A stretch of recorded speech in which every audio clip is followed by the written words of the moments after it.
बदलापूरच्या Bharat colony परिसरामध्ये देखील पाणी साचलेलं आहे। उल्हास नदीनं धोका पातळी ओलांडलेली आहे, त्यामुळे उल्हास नदीकाठच्या बदलापूर, अंबरनाथ या शहरांना सतर्कतेचा इशारा प्रशासनाकडून देण्यात आलेला आहे। हे दृश्य आहेत बदलापूरमधील। उल्हास नदीनं धोका पातळी ओलांडलेली आहे, त्यामुळे नदीपात्रातील पाणी हे बदलापूर, अंबरनाथ या शहरांमध्ये घुसलेलं आहे। नदीकाठच्या घरांमध्ये देखील पाणी घुसलेलं आहे। उल्हास नदीला पूर आलेला आहे।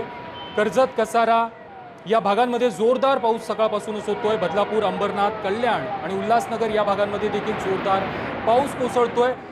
उल्हास नदीनं देखील धोका पातळी ओलांडलेली आहे, त्यामुळे आजूबाजूच्या शहरांना सतर्कतेचा इशारा देण्यात आलेला आहे। अंबरनाथ, बदलापूरला देखील सतर्कतेचा इशारा देण्यात आलेला आहे।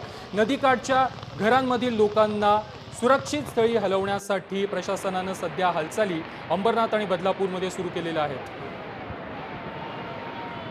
हे दृश्य आपण पाहतोय बदलापूरमधील आहेत।